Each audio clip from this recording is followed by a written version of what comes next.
Dear students, my dear children, we are starting part 5 class of our chapter 6, The Changing Earth. നമ്മുടെ part 2 text book base ചെയ്തുകൊണ്ടുള്ള ചാപ്റ്ററുകളാണ് നമ്മളിപ്പോൾ നമ്മൾ നമ്മുടെ ചാനലിൽ upload ചെയ്യുന്നത്. നമ്മുടെ ചാപ്റ്റർ 6 ദ ചേഞ്ചിങ് എർത്ത് അത് അവസാന ഘട്ടത്തിലേക്ക് എത്തുകയാണ്. ഇത് സെക്കൻഡ് ലാസ്റ്റ് ക്ലാസ് ആണ്. ഒരു ചെറിയൊരു ക്ലാസ്സും കൂടി നമുക്ക് അത് കംപ്ലീറ്റ് ചെയ്യാനായിട്ട് നമുക്കൊരു പാർട്ട് 6 ഒരു അല്പസമയത്തേക്കുള്ള ഒരു ക്ലാസ് ഉണ്ടായിരിക്കും. ഓക്കെ, അപ്പോൾ നമ്മൾ പാർട്ട് 5 ക്ലാസ്സിൽ എന്താണ് പഠിക്കുന്നതെന്നോ, ദ ചേഞ്ചിങ് എർത്തിനകത്ത് നമ്മൾ എർത്ത് മൂവ്മെൻറ്റ്സ് ആണ് പഠിക്കുക. Endogenic movements and exogenic movements. Endogenic movements നമ്മൾ 4 ക്ലാസ്സുകൾ കൊണ്ട് അത് കംപ്ലീറ്റ് ചെയ്തു. അതിനകത്ത് നമ്മൾ സഡൻ മൂവ്മെൻറ്റ്സ് ആയിട്ടുള്ള എർത്ത് വോൾക്കാനിക് ഇറപ്ഷനും പഠിച്ചു കഴിഞ്ഞു. കംപ്ലീറ്റ് നമ്മൾ പഠിച്ചു. ഇന്ന് പാർട്ട് 5 ക്ലാസ്സിൽ നമ്മൾ പഠിക്കുന്നത് എക്സോജനിക് മൂവ്മെൻറ്റ്സ്. ഇപ്പോൾ എൻഡോജനിക് മൂവ്മെൻറ്റ്സ് ഉള്ളതുപോലെ തന്നെ എക്സോജനിക് മൂവ്മെൻറ്റ്സും ഉണ്ട്. എൻഡോജനിക് എന്ന് പറഞ്ഞാൽ ഇൻറ്റീരിയർ ആണെങ്കിൽ, എക്സോജനിക് എന്ന് പറഞ്ഞാൽ സർഫസിലാണ്. എർത്തിൻ്റെ സർഫസിൽ ഉണ്ടാകുന്ന ചില ഫോഴ്സസ് കൊണ്ടുണ്ടാകുന്ന ചില പ്രോസസ്സസും അതിനെ തുടർന്നുണ്ടാകുന്ന ചില മൂവ്മെൻറ്റ്സുമാണ് നമ്മളിവിടെ പഠിക്കുന്നത്. അപ്പോൾ എല്ലാം സർഫസിലുണ്ടാകുന്ന മൂവ്മെൻറ്റ്സ് ആണ് നമ്മൾ എക്സോജനിക് എന്ന വാക്കുകൊണ്ട് നമ്മൾ ഉദ്ദേശിക്കുന്നത്. അപ്പോൾ എക്സോജനിക് മൂവ്മെൻറ്റ്സ് നമുക്ക് 2 ക്ലാസ് കൊണ്ട് അവസാനിപ്പിക്കണം. ഇന്നത്തെ ഈ പാർട്ട് 5 ക്ലാസ്സും പിന്നെ പാർട്ട് 6 ക്ലാസ്സും. ഓക്കെ, അപ്പോൾ നമുക്ക് എക്സോജനിക് മൂവ്മെൻറ്റ്സ് എന്താണെന്ന് നോക്കാം. എക്സോജനിക് മൂവ്മെൻറ്റ്സ് എന്ന് പറഞ്ഞാൽ നമ്മുടെ ക്വസ്റ്റ്യനിലേക്ക് വന്നേ. What are exogenic movements? Which are the processes that operate on the surface of the earth because of exogenic forces. ഇപ്പോൾ എക്സോജനിക് മൂവ്മെൻറ്റ്സ് പഠിക്കണമെങ്കിൽ നമുക്ക് എക്സോജനിക് ഫോഴ്സസിനെ കുറിച്ച് പറയേണ്ടി വരും. കാരണം എന്താ, എക്സോജനിക് ഫോഴ്സസ് ആണ് ഈ എക്സോജനിക് മൂവ്മെൻറ്റ്സിൻ്റെ കാരണം, അല്ലെങ്കിൽ അതിനുള്ള എനർജി കൊടുക്കുന്നത്, അല്ലെങ്കിൽ അതിനുള്ള സാഹചര്യം ഉണ്ടാക്കുന്നത് എക്സോജനിക് ഫോഴ്സസ് ആണ്. അപ്പോൾ എക്സോജനിക് ഫോഴ്സസ് എന്ന് പറയുമ്പോൾ നമുക്കറിയാം റണ്ണിങ് വാട്ടർ, വിൻഡ്, വേവ്സ്, അങ്ങനെ എക്സോജനിക്കായിട്ടുള്ള എർത്തിൻ്റെ സർഫസിലുള്ള അനേകം ഫോഴ്സസ് ഉണ്ട്. ഈ ഫോഴ്സസ് എക്സോജനിക് മൂവ്മെൻറ്റ്സിൻ്റെ കാരണമാണ്. അപ്പോൾ നമ്മുടെ ക്വസ്റ്റ്യൻ ഇതാണ്: what are exogenic movements? Which are the processes that operate on the surface of the earth because of exogenic forces? The external forces like running water, wind, wave etcetera are responsible for various processes on the surface of the earth. എർത്തിൻ്റെ സർഫസിൽ അനേകം processes നടക്കാൻ കാരണമാകുന്ന external forces ആണ് running water. Running വാട്ടറിനെ നമുക്ക് river എന്നും വിളിക്കാം. Running water, wind, wave.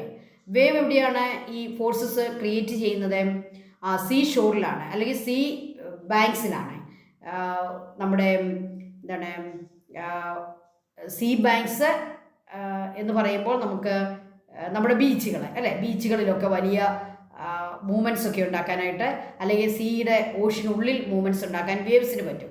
അപ്പോൾ വേവ്സ്, വിൻഡ് എവിടെയാണ് അതിൻ്റെ ആക്ഷൻ കൂടുതൽ കൊടുക്കുന്നത്? ഡെസേർട്ട്സിലാണ്, അല്ലേ, മരുഭൂമികളിൽ വിൻഡിൻ്റെ ആക്ഷൻ ഒത്തിരി ഉണ്ടാകുന്നുണ്ട്. അതുപോലെ തന്നെ റണ്ണിങ് വാട്ടർ, അതായത് നമ്മുടെ റിവേഴ്സിനും ഒരു ഫോഴ്സായിട്ട് പ്രവർത്തിക്കാൻ പറ്റും. So this external forces, running water, wind, wave R responsible for the processes on the surface of the earth. These process R collectively known as exogenic movements. അപ്പോൾ ഇങ്ങനെ ഈ റിവറിൻ്റെയും വിൻഡിൻ്റെയും വേവ്സിൻ്റെയും ഒക്കെ, അല്ലെങ്കിൽ ഗ്ലേസിയറിൻ്റെയും ഒക്കെ ആക്ഷൻ്റെ ഫലമായി ധാരാളം പ്രോസസ്സസ് നമ്മുടെ എർത്തിൻ്റെ സർഫസിൽ ഉണ്ടാകുന്നുണ്ട്. ഈ പ്രോസസ്സിനെ എല്ലാം കൂടി collectively known as exogenic movements. ഈ പ്രോസസ്സിനെ എല്ലാം കൂടി കളക്റ്റീവായിട്ട് പറയുന്നു. എന്താ കളക്റ്റീവ്? ആസൈകവും ഇതിനെ എല്ലാം കൂടി ചേർത്ത് നമ്മൾ പറയുന്നതാണ് exogenic movements. Each exogenic processes derives it's energy from different external forces. Each exogenic processes derives it's energy from different external forces. അപ്പോൾ ഈ എക്സ്റ്റേണൽ ഫോഴ്സസ് ആണ് ഈ എക്സോജനിക് പ്രോസസ്സസിന് വേണ്ട എനർജി കൊടുക്കുന്നത്. So each exogenic processes they derive its energy from different external forces. The different processes are, ഏതൊക്കെയാണ് ഈ exogenic processes? Weathering, erosion, transportation, deposition and mass wasting. Weathering സംഭവിക്കുന്നു, erosion സംഭവിക്കുന്നു, transportation സംഭവിക്കുന്നു, deposition സംഭവിക്കുന്നു, mass wasting സംഭവിക്കുന്നു.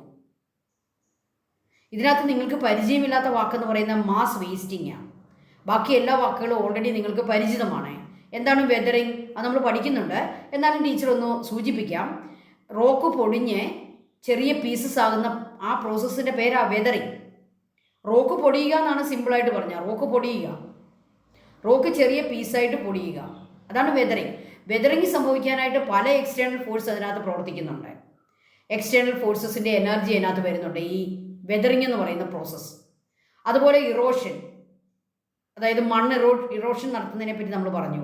Running വാട്ടറൊക്കെ, അതായത് റിവേഴ്സൊക്കെ ഒഴുകുമ്പോൾ മേൽമണ്ണ് ഇറോഷനായിട്ട് അതിൻ്റെ കൂടെ ഒഴുകി പോകുന്നു, അതാണ് ഇറോഷൻ. അതുപോലെ ട്രാൻസ്പോർട്ടേഷൻ, മണ്ണ് വെള്ളത്തിൻ്റെയോ അല്ലെങ്കിൽ വിൻഡിൻ്റെയോ കൈകളിൽ അത് വേറൊരു സ്ഥലത്തേക്ക് ട്രാൻസ്പോർട്ട് ചെയ്യപ്പെടുന്നു, അതാണ് ട്രാൻസ്പോർട്ടേഷൻ.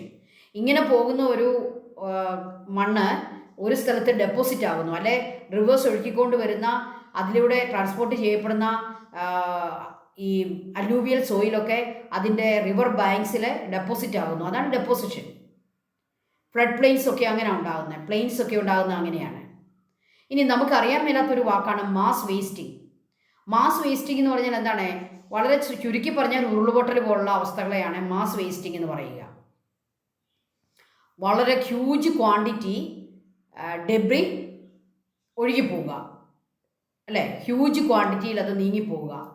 നമ്മൾ ലാൻഡ് സ്ലൈഡിങ് എന്ന് പറയുന്നതൊക്കെ ഈ മാസ് വേസ്റ്റിങ്ങിൻ്റെ ഭാഗമാണ്. ലാൻഡ് സ്ലൈഡിങ്, ഉരുളുപൊട്ടൽ, ഇതൊക്കെയാണ് മാസ് വേസ്റ്റിംഗ്. ഓക്കെ, മാസ് എന്നുള്ള വാക്ക് തന്നെ എന്താണ് സൂചിപ്പിക്കുന്നത്? ഈ ലാർജ് ക്വാണ്ടിറ്റി, ലാർജ് ക്വാണ്ടിറ്റിയിൽ മണ്ണിങ്ങനെ ഒഴുകിപ്പോകുന്നതിന് നമ്മൾ ഉരുളുപൊട്ടൽ എന്ന് പറയും, അല്ലേ? അപ്പോൾ ഈ പ്രോസസ്സസ് എല്ലാം കൂടി കളക്റ്റീവ്ലി പറയുന്ന പേരാണ് എക്സോജനിക് മൂവ്മെൻറ്റ്സ്.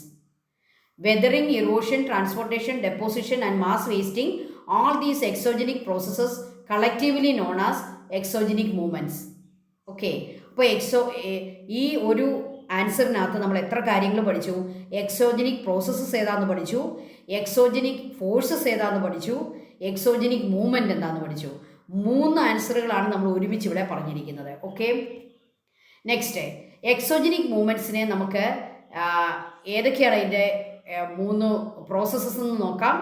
അതുപോലെ തന്നെ അതിൻ്റെ ഫോഴ്സസ് ഏതാണെന്ന് നോക്കാം. എക്സോജനിക് മൂവ്മെൻറ്റ്സിനെ നമ്മൾ 3ആയിട്ടാണ് തിരിക്കുക. വെതറിങ് ആണ് ഒന്നാമത്തെ അതിൻ്റെ ഒരു പ്രോസസ്സ്, ഇറോഷൻ, ട്രാൻസ്പോർട്ടേഷൻ, ഡെപ്പോസിഷൻ ആണ് രണ്ടാമത്തെ പ്രോസസ്സ്, മാസ് വേസ്റ്റിംഗ് ആണ് മൂന്നാമത്തെ പ്രോസസ്സ്. അപ്പോൾ എക്സോജനിക് പ്രോസസ്സസ് 3ആയിട്ട് നമ്മൾ തിരിച്ചിരിക്കുക. ഇതെല്ലാം കൂടി ചേർന്നാണല്ലോ എക്സോജനിക് മൂവ്മെൻറ്റ് എന്ന് പറയുന്നത്. അപ്പോൾ വെതറിങ് വരുന്നു. വെതറിങ്ങിൽ ഉപയോഗിക്കുന്ന എക്സോജനിക് ഫോഴ്സസ് ഏതൊക്കെയാണ്? വെതറിങ് സംഭവിക്കണമെങ്കിൽ ഗ്രാവിറ്റേഷണൽ ഫോഴ്സ് അവിടെ വരുന്നുണ്ട്, ടെമ്പറേച്ചർ ചേഞ്ച് വരുന്നുണ്ട്, മോളിക്കുലർ സ്ട്രെസ് വരുന്നുണ്ട്, ബയോ കെമിക്കൽ ആക്ഷൻ വരുന്നുണ്ട്. അപ്പോൾ വെതറിങ് സംഭവിക്കാൻ റോക്സ് ഇൻ്റഗ്രേറ്റ് ചെയ്ത് പൊടിഞ്ഞു പോകാൻ ഗ്രാവിറ്റേഷണൽ ഫോഴ്സ് അതിനകത്ത് വരുന്നു, ടെമ്പറേച്ചർ ഡിഫറൻസ് വരുന്നു. ടെമ്പറേച്ചർ കൂളാകുകയും ഹോട്ടാകുകയും ചെയ്യുമ്പോൾ സ്വാഭാവികമായിട്ടും പാറയുടെ പൊടിച്ചിലുണ്ടാകും, അല്ലേ? അത് എക്സ്പാൻഡ് ചെയ്യുകയും കൺട്രാക്ട് ചെയ്യുകയും ചെയ്ത് അത് പതുക്കെ അത് പൊടിയാൻ തുടങ്ങും. അതാണ് ടെമ്പറേച്ചർ ചേഞ്ച് എന്ന് പറയുന്നത്. മോളിക്കുലർ സ്ട്രെസ് അതിലേക്ക് ഉണ്ടാകുന്നു. അതുപോലെ തന്നെ ബയോ കെമിക്കൽ ആക്ഷൻ, മഴയൊക്കെ പെയ്യുമ്പോൾ അതിനകത്തെ ആസിഡൊക്കെ, അല്ലേ, മഴവെള്ളത്തിൻ്റെ കൂടെ വരുന്ന ആസിഡൊക്കെ പാറയിൽ പ്രവർത്തിച്ച് അതിനെ ചെറിയ തരികളായിട്ട് പൊടിക്കും. അതാണ് ബയോ കെമിക്കൽ ആക്ഷൻ എന്ന് പറയുക. ഇങ്ങനെയുള്ള ഫോഴ്സസ് കൊണ്ടാണ് വെതറിങ് സംഭവിക്കുക. ഇനി ഇറോഷനും ട്രാൻസ്പോർട്ടേഷനും ഡെപ്പോസിഷനും ഒക്കെ സംഭവിക്കുന്നത് ഏത് ഫോഴ്സ് കൊണ്ടാണ്? The kinetic energy of running water, running വാട്ടറിൻ്റെ എനർജി, ഗ്ലേസിയറിൻ്റെ എനർജി. എന്താണ് ഗ്ലേസിയർ? മൂവിങ് ഐസിൻ്റെ വലിയ പീസിന് പറയുന്ന പേരാണ് ഗ്ലേസിയർ. ഇതെവിടെയാണ് സംഭവിക്കുക? ഇത് വലിയ മൗണ്ടൻസിലൊക്കെ സംഭവിക്കുന്നതാണ് ഗ്ലേസിയർ. അപ്പോൾ മൗണ്ടൻസിലൊക്കെ മഞ്ഞ് മൂടി കിടക്കുന്ന മൗണ്ടൻസിലെ വലിയ ഐസ് പാളികളെ താഴേക്ക് നിരങ്ങി വരുമ്പോൾ അതിൻ്റെ കൂടെ കുറേ ഇറോഷൻ കൂടി സംഭവിക്കുന്നുണ്ട്. അവിടെയും ചില മൂവ്മെൻറ്റ്സ് ഒക്കെ സംഭവിക്കുന്നുണ്ട്, അതാണ് ഗ്ലേസിയർ, അതൊരു ഫോഴ്സാണ്. ദെൻ വിൻഡ്, എവിടെയാണ്? ഡെസേർട്ടിൽ വിൻഡാണ് അവിടെ ആക്ഷൻ എടുക്കുന്നത്. അതുപോലെ വേവ്സ്, ഓഷ്യൻ്റെ അടുത്തൊക്കെ വേവ്സ് ആണ് അവിടെ ആക്ഷൻ എടുക്കുക. So ground water, running water, glacier, wind, waves, all these are the external forces for the process erosion, transportation and deposition. ഇറോഷനും ട്രാൻസ്പോർട്ടേഷനും ഡെപ്പോസിഷനും സംഭവിക്കുന്നത് ഈ ഫോഴ്സസ് കൊണ്ടാണ്. ഇനി മാസ് വേസ്റ്റിംഗ് എന്നുള്ള ലാൻഡ് സ്ലൈഡ് സംഭവിക്കുന്നു. അതിൻ്റെ ഒരു പ്രധാനപ്പെട്ട കാരണമായിട്ട് പറയുന്നത് ഗ്രാവിറ്റേഷണൽ ഫോഴ്സാണ്. നമ്മുടെ എർത്തിൻ്റെ ഗ്രാവിറ്റേഷൻ, അതിൻ്റെ ഭൂഗുരുത്വ ബലമാണ് ഈ മാസ് വേസ്റ്റിങ്ങിൻ്റെ കാരണം. ഓക്കെ, അപ്പോൾ എക്സോജനിക് മൂവ്മെൻറ്റ്സ്, അതിൻ്റെ പ്രോസസ്സസ് ഏതൊക്കെയാണ്, അതിന് ഓരോന്നിനും കാരണമാകുന്ന എക്സോജനിക് ഫോഴ്സസ് ഏതൊക്കെയാണ്. ഈ ഒരു ചാർട്ട് നിങ്ങൾ നന്നായിട്ട് പഠിച്ചു വെക്കുക. ഈ ചാർട്ട് നമുക്ക് ഇതുപോലെ തന്നെ ഫിൽ ഇൻ ദ ബ്ലാങ്ക്സ് പോലെയുള്ള ക്വസ്റ്റ്യൻസ് വരും. ഇതിലെ ഏതെങ്കിലുമൊക്കെ ബ്ലാങ്ക് ആയിരിക്കും, നമ്മളത് കംപ്ലീറ്റ് ചെയ്യേണ്ടി വരും. ഓക്കെ, അടുത്തത് what is weathering, what are the different types of weathering. എന്താണ് വെതറിങ്, എന്താണ് പല type weathering. Because of certain exogenic forces rocks are mechanically disintegrated or chemically decomposed. അപ്പോൾ റോക്സ് മെക്കാനിക്കലി ഡിസിൻറ്റഗ്രേറ്റഡ് ആകുകയോ കെമിക്കലി ഡീകമ്പോസ്ഡ് ആകുകയോ ചെയ്യുന്ന ആ ഒരു പ്രോസസ്സാണ് വെതറിങ്. അതിന് ആരാണ് സഹായിക്കുക? Certain exogenic forces. Because of certain exogenic forces rocks are mechanically disintegrated. എന്താണ് ഡിസിൻറ്റഗ്രേറ്റഡ് എന്നുള്ള വാക്കിൻ്റെ മലയാളം? പൊടിയുക എന്നാണ് അതിൻ്റെ അർത്ഥം. മെക്കാനിക്കലി ഡിസിൻറ്റഗ്രേറ്റഡ് എന്ന് പറഞ്ഞാൽ എന്താണ്? അത് മെക്കാനിക്കലായിട്ടുള്ള ഏതെങ്കിലും ഉപകരണങ്ങൾ ഉപയോഗിച്ചോ അല്ലെ ചൂടുകൊണ്ടോ ഒക്കെ അത് പൊടിയുക. ദെൻ കെമിക്കലി ഡീകമ്പോസ്ഡ് എന്ന് പറഞ്ഞാൽ എന്താണ്? ആസിഡ് പോലുള്ള, മഴവെള്ളം പോലുള്ള കാര്യങ്ങളുടെ പ്രവർത്തന ഫലമായിട്ട് കെമിക്കൽ ആക്ഷൻ ഉണ്ടായി അത് ചെറുതായിട്ട് ഡീകമ്പോസ് ആയി പൊടിഞ്ഞു ചെറിയ പാറകളാകുക. അപ്പോൾ മെക്കാനിക്കലി ഡിസിൻറ്റഗ്രേറ്റഡ് ആക്കുകയോ കെമിക്കലി ഡീകമ്പോസ്ഡ് ആകുകയോ ചെയ്ത് നമ്മുടെ റോക്സ് പൊടിയുന്നതാണ് weathering. Because of certain exogenic forces. The forces that bring about these chemical and mechanical changes in rocks are called weathering. The processes that bring about these chemical and mechanical changes. Okay. അപ്പോൾ ഈ മെക്കാനിക്കലോ കെമിക്കലോ ആയ changes റോക്സിൽ കൊണ്ടുവരുന്ന ആ പ്രോസസ്സിന് പറയുന്ന പേരാണ് weathering. So weathering is the process which bring chemical or mechanical changes in rocks are called weathering. Okay, weathering are 3 types. 3 type weathering ഉണ്ട്. Physical weathering, chemical weathering and biological weathering. Physical weathering, chemical weathering, biological weathering. Okay, ഇങ്ങനെ 3 ടൈപ്പിൽ weathering സംഭവിക്കാം. Physical weathering എന്ന് പറഞ്ഞാൽ അത് ചൂടും തണുപ്പും മാറി മാറി വരുന്നു, ടെമ്പറേച്ചറൊക്കെയാണ് അവിടെ സംഭവിക്കുക. അല്ലെങ്കിൽ മനുഷ്യൻ്റെ ആക്ഷനും ആകാം, ഏതെങ്കിലും ഉപകരണമൊക്കെ വെച്ച് റോക്സിനെ പൊടിക്കുന്നു. ഓക്കെ, ക്വാറിങ് ഒക്കെ അതിൻ്റെ എക്സാമ്പിളാണ്. മൈനിങ്ങും അല്ലെ, rock mining, rock quarrying. Then chemical weathering എന്താണ്? അത് മഴവെള്ളത്തിൻ്റെ ഒപ്പം വരുന്ന ചില കാർബോണിക് ആസിഡ് പോലുള്ള ചില ആസിഡുകളെ കെമിക്കൽ റിയാക്ഷൻ ഉണ്ടാക്കി നമ്മുടെ റോക്കിനെ ഡീകമ്പോസ് ആക്കി അതിനെ പൊടിക്കുക. അതാണ് കെമിക്കൽ വെതറിങ്. ബയോളജിക്കൽ വെതറിങ് എന്താണ്? മൃഗങ്ങളുടെയോ അതുപോലെ തന്നെ ട്രീസിൻ്റെയോ പ്രവർത്തനം കൊണ്ട് ഉണ്ടാകുന്നതാണ് അങ്ങനെ പൊടിയുക. അതായത് ട്രീസിൻ്റെ വേരൊക്കെ നിങ്ങൾ കണ്ടിട്ടുണ്ടാകും, റോക്സിനിടയിലേക്ക് ട്രീകളുടെ വേരൊക്കെ കയറി ആ വേര് ഇങ്ങനെ തിങ്ങി ആ റോക്ക് ചെറുതായിട്ട് പൊടിയും. അല്ലെങ്കിൽ നമ്മുടെ ചെറിയ ജീവികളെ, മാളങ്ങളൊക്കെ ഉണ്ടാക്കുന്ന ജീവികളുടെ പ്രവർത്തന ഫലമായി, മനുഷ്യൻ്റെ പ്രവർത്തന ഫലമായി ഒക്കെ വെതറിങ് സംഭവിക്കാം. അതെല്ലാം കൂടി ചേർത്താണ് ബയോളജിക്കൽ വെതറിങ് എന്ന് പറയുന്നത്. ട്രീസ് ആകാം, ആനിമൽസ് ആകാം, ബേർഡ്സ് ആകാം, ഹ്യൂമൻ ബീയിങ്സ് ആകാം. ഓക്കെ, അപ്പോൾ വെതറിങ്ങിൻ്റെ കുറച്ചുകൂടി ഡീറ്റെയിൽഡ് ആയിട്ടുള്ള ഒരു ക്വസ്റ്റ്യൻ ആണ്. Different types of weathering: physical weathering, chemical weathering and biological weathering. First of all, physical weathering. Due to temperature change, rock minerals expand and contract. ഈ temperature change കൊണ്ട് റോക്സിനകത്തുള്ള minerals, എല്ലാ റോക്കും ഉണ്ടാക്കിയിരിക്കുന്ന minerals കൊണ്ടാണ്. ഏത് മിനറലാണോ ഒരു റോക്കിൽ കൂടുതലുള്ളത് ആ റോക്കാണ് നമ്മൾ ആ മിനറൽ എക്സ്ട്രാക്റ്റ് ചെയ്തെടുക്കാൻ ഉപയോഗിക്കുക. ഇപ്പം അയണുള്ള റോക്സ് ഉണ്ട്, ഗോൾഡ് ഉള്ള റോക്സ് ഉണ്ട്, കോപ്പറുള്ള റോക്സ് ഉണ്ട്, അല്ലേ? എല്ലാം ചെറുതായിട്ട് മിനറൽസ്, കുറേ മിനറൽസ് ഒരുമിച്ച് കാണും ഒരു റോക്കിനകത്ത്. പക്ഷേ സെർട്ടൺ മിനറൽസ് ആയിരിക്കും അതിനകത്ത് കൂടുതൽ പോർഷൻ ഉള്ളത്. ഓക്കെ, അപ്പോൾ മിനറൽസ് ആണ് റോക്ക് എന്ന് പറയുന്നത്. അപ്പോൾ ഈ അതിലേക്ക് ടെമ്പറേച്ചർ വരുമ്പോൾ പകൽ സമയത്ത് ചൂട്, രാത്രി സമയത്ത് തണുപ്പ്. അപ്പോൾ ചൂടുള്ളപ്പോൾ റോക്ക് എക്സ്പാൻഡ് ആകുന്നു, തണുക്കുമ്പോൾ അത് കൺട്രാക്റ്റ് ആകുന്നു. ഏതെങ്കിലും ഒരു വസ്തു എക്സ്പാൻഡ് ആകുകയും കൺട്രാക്റ്റ് ആകുകയും വീണ്ടും വീണ്ടും സംഭവിക്കുമ്പോൾ അതിന് തേയ്മാനം സംഭവിക്കുകയും അത് പൊടിയുകയും ചെയ്യുമെന്ന് നിങ്ങൾക്ക് അറിയാമല്ലോ, അല്ലേ? അങ്ങനെയാണ് ഇവിടെ ഫിസിക്കൽ വെതറിങ്ങിലൂടെ റോക്ക് പൊടിയുന്നത്. Over a period of time this leads to the disintegration of rocks. ഒന്നോ രണ്ടോ ദിവസം കൊണ്ട് ടെമ്പറേച്ചർ അടിച്ചാൽ ഉടനെ റോക്കൊന്നും പൊടിയുകയില്ല. അതിന് ഇയേഴ്സ് എടുക്കും, അല്ലേ? A long period, over a period of time this leads to the disintegration of rocks.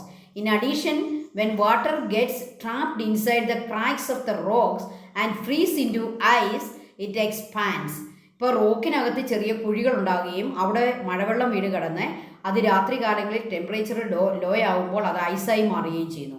ഇങ്ങനെ റോക്കിനകത്ത് ഐസ് രൂപപ്പെടുമ്പോൾ എന്ത് സംഭവിക്കുന്നു? ഫ്രീസ് ആകുന്നു, അല്ലേ? ആ വെള്ളം ഫ്രീസായി ഐസ് ആകുന്നു. അപ്പോൾ അവിടെ എക്സ്പാൻഷൻ സംഭവിക്കുന്നു. വാട്ടർ കിടക്കുന്നതിനേക്കാൾ സ്പേസ് വേണം ഐസിനിരിക്കാൻ. അപ്പോൾ ഐസ് ഇരിക്കാൻ വേണ്ടി അത് എന്ത് ചെയ്യും? ആ റോക്കിനെ ചെറുതായിട്ട് പൊടിക്കും. അങ്ങനെയും അവിടെ വെതറിങ് സംഭവിക്കുന്നു. അതും ഏതിൻ്റെ ലേബലിൽ നമുക്ക് പെടുത്താം? Physical weathering.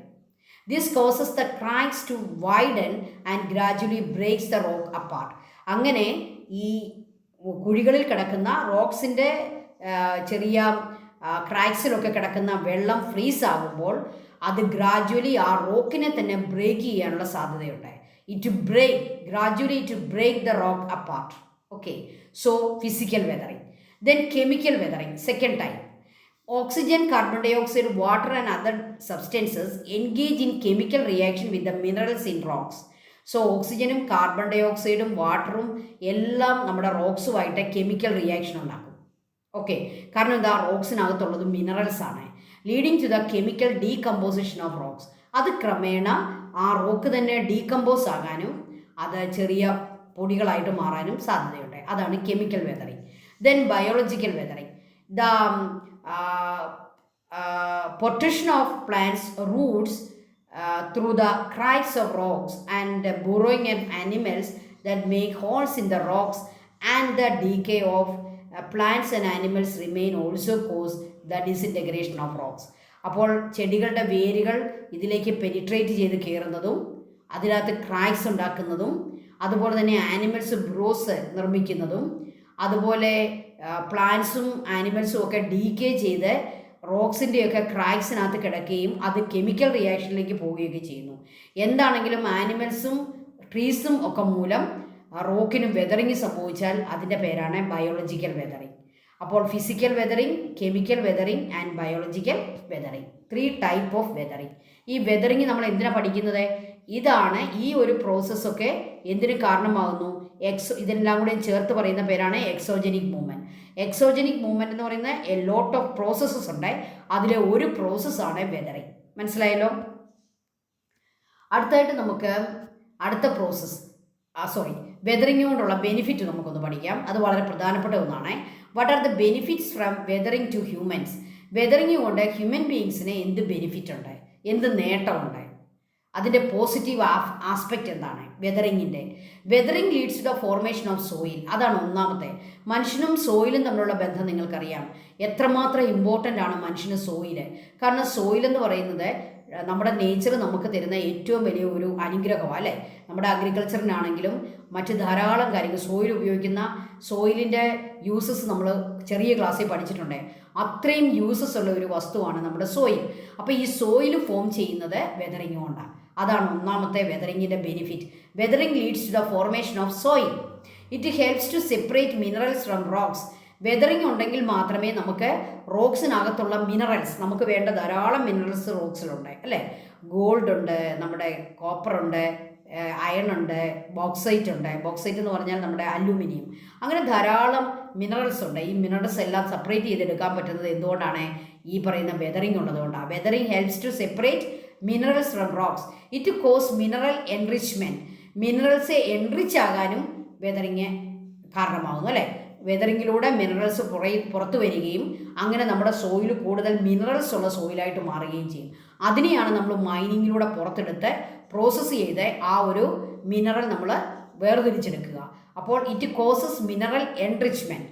Then it makes mining easier. Weathering ഉള്ളത് കൊണ്ട് മാത്രമാണ് നമുക്ക് മൈനിങ് ഇത്ര ഈസി ആയിട്ട് ചെയ്യാൻ പറ്റുന്നത്. Without weathering we cannot mine. Okay, അപ്പോൾ മൈനിങ്ങിന് അത് ഗുണമുണ്ടാകുന്നു. മിനറൽ എൻറിച്ച്മെൻറ്റ് നടക്കുന്നു. മിനറൽസിനെ സെപ്പറേറ്റ് ചെയ്തെടുക്കാൻ പറ്റുന്നു. അതുപോലെ തന്നെ സോയിൽ ഫോം ചെയ്യുന്നു. ഇതിലെ ഏറ്റവും മോസ്റ്റ് ഇമ്പോർട്ടൻ്റ് എന്ന് പറയുന്നത് ഫോർമേഷൻ ഓഫ് സോയിലാണ്. Formation of soil. ഓക്കെ, അപ്പോൾ ബെനിഫിറ്റ് ഉണ്ട്, അല്ലേ? വെതറിങ് കൊണ്ട് നമുക്ക് 4 ബെനിഫിറ്റ് ഉണ്ട്. ഇനി നമുക്ക് ഈ പറയുന്ന ട്രാൻസ്പോർട്ടേഷൻ, ഡിപ്പോസിഷൻ, അങ്ങനെയുള്ള ഇറോഷൻ, ട്രാൻസ്പോർട്ടേഷൻ, ഡിപ്പോസിഷൻ, ഇത് മൂന്നും വളരെ സിമ്പിൾ പ്രോസസ്സാണ്. ഇറോഷൻ എന്ന് പറഞ്ഞാൽ നമുക്ക് അറിയാം, സോയില് ഇറോഷനുള്ള വിൻഡിൻ്റെയോ അല്ലെ റിവറിൻ്റെയോ ഒക്കെ ആക്ഷൻ്റെ ഫലമായിട്ട് ഗ്ലേസിയറും അങ്ങനെ ചെയ്യാറുണ്ട്. ഇറോഷൻ സംഭവിക്കുന്നു, അത് ഇതിൻ്റെ കയ്യിലൂടെ ട്രാൻസ്പോർട്ട് ചെയ്യപ്പെടുന്നു, അത് എവിടെയെങ്കിലും ഡെപ്പോസിറ്റ് ആകുന്നു. അത് വളരെ സിമ്പിൾ ആയതുകൊണ്ട് ആ 3 പ്രോസസ്സ് നമുക്കറിയാം. ഇനി നമുക്ക് നമ്മുടെ ഇമ്പോർട്ടൻ്റ് ആയിട്ടുള്ള മറ്റൊരു പ്രോസസ്സാണ് മാസ് വേസ്റ്റിംഗ്. വേസ്റ്റിംഗ് എന്നുള്ള വാക്ക് നമുക്കറിയാം, വേസ്റ്റ് ആക്കുക, നമ്മൾ പറഞ്ഞില്ല വേസ്റ്റ് ആക്കരുത്, അതായത് നഷ്ടപ്പെട്ടു പോവുക. പക്ഷേ മാസ് വേസ്റ്റിംഗ് എന്നുള്ള വാക്ക് നമ്മൾ ജോഗ്രഫിയിൽ ഉപയോഗിക്കുമ്പോൾ പിന്നെ കല്ലും മണ്ണും എല്ലാം വളരെ വലിയ ക്വാണ്ടിറ്റി അങ്ങനെ പോകുന്നതിനാണ് പറയുക mass wasting. Mass wasting is a type of earth movement that occurs on the surface of the earth due to exogenic forces. Exogenic forces കൊണ്ട് എർത്തിൻ്റെ സർഫസിൽ ഉണ്ടാകുന്ന ഒരു ടൈപ്പ് എർത്ത് മൂവ്മെൻ്റ് ആണ് മാസ് വേസ്റ്റിംഗ്. അതൊരു എർത്ത് മൂവ്മെൻ്റ് ആണ്. It refers to the movement or fall of rock fragments or earth materials down a slope under the direct influence of gravitational pull. Gravitational pull കൊണ്ട്, ഭൂമിയുടെ ഗുരുത്വാകർഷണത്തിൻ്റെ ആ ഒരു പുള്ള് കൊണ്ട് mass എന്ന് പറഞ്ഞാൽ A large quantity of rock fragments, കല്ലുകളും earth മെറ്റീരിയൽസും, മണ്ണും, earth അല്ലേ, മണ്ണും സ്ലോപ്പിലൂടെ വളരെ ശക്തമായിട്ട് മൂവ് ചെയ്യുന്നതാണ് ഈ മാസ് വേസ്റ്റിംഗ് എന്ന് പറയുക.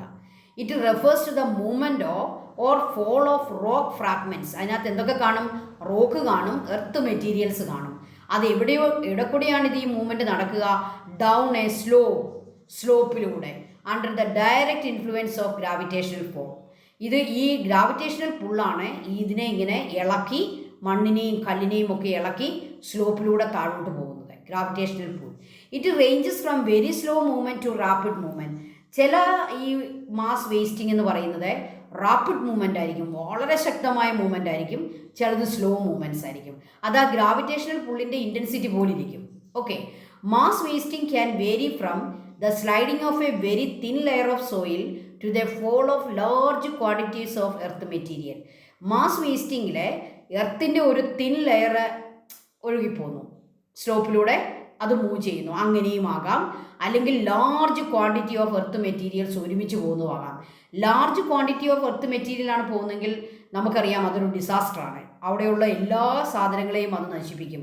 എന്നാൽ ഒരു വെരി തിൻ ലെയർ ഓഫ് സോയിലെ ഈ മാസ് വേസ്റ്റിങ്ങിലൂടെ മൂവ്മെൻറ്റ് നടത്തുന്നുണ്ടെങ്കിൽ അത് അത്ര ഡിസാസ്റ്ററായിട്ട് പോകുന്നില്ല, അത് മൈൽഡായിട്ടുള്ള ഒരു സംഭവമായിരിക്കും അല്ലേ. അപ്പോൾ മാസ് വേസ്റ്റിംഗ് എന്ന് പറയുന്നത് 2 രീതിയിലും സംഭവിക്കാം. ഒരു it vary from sliding of a very thin layer and large quantities. The rock slide induced debris flow and locally called ഉരുളുപൊട്ടൽ. അപ്പോൾ മാസ് വേസ്റ്റിങ്ങിനെ, ഈ ഡെബ്രിസ് ഫ്ലോയെ നമുക്ക് ലോക്കലി ഉരുളുപൊട്ടൽ എന്ന് വിളിക്കാം. ഓക്കെ, അപ്പോൾ റോക്സും എർത്ത് മെറ്റീരിയൽസും ഇങ്ങനെ ലാർജ് ക്വാണ്ടിറ്റീസ് ഒരു സ്ലോപ്പിലൂടെ മൂവ് ചെയ്തു പോകുന്നതിനെ നമുക്ക് ഡെബ്രിസ് ഫ്ലോ അല്ലെങ്കിൽ ഉരുളുപൊട്ടൽ എന്ന് വിളിക്കുന്നു. ഓക്കെ, അപ്പോൾ അടുത്ത ക്ലാസ്സിൽ നമ്മൾ ഉരുളുപൊട്ടലിനെ വിശദമായിട്ട് പഠിക്കാൻ പോവുകയാണ്. ഉരുളുപൊട്ടൽ, കാരണം നമുക്കറിയാം നമ്മുടെ കേരളത്തിൽ ഒരു വലിയ ഉരുളുപൊട്ടൽ സംഭവിച്ചു വയനാട്ടിലെ മേപ്പാടി എന്ന് പറയുന്ന സ്ഥലത്ത് 30th July 2024 അല്ലേ, 1 വർഷം പോലും ആകുന്നില്ല, 1 വർഷമായി, 1 വർഷം കഴിഞ്ഞതേ ഉള്ളൂ. അപ്പം വളരെ വലിയ ഒരു ഉരുളുപൊട്ടൽ നടന്നു. അതുകൊണ്ട് തന്നെ ഈ മാസ് വേസ്റ്റിങ്ങിനെ പറ്റി, ഉരുളുപൊട്ടലിനെ പറ്റി നമ്മൾ ഡീപ്പായിട്ട് പഠിക്കണം. അതിനുവേണ്ടി ടീച്ചർ ഒരു സ്പെഷ്യൽ ക്ലാസ് അല്ലെങ്കിൽ നമ്മുടെ 6th ക്ലാസ് അതിനു വേണ്ടി മാറ്റി വെച്ചിരിക്കുകയാണ്. നമുക്ക് വീണ്ടും ആ ക്ലാസ്സിലൂടെ കാണാം. ഓക്കെ, ഉരുളുപൊട്ടൽ നമുക്ക് വിശദമായിട്ട് പഠിക്കാം. അപ്പോൾ thank you children, thank you so much. May God bless.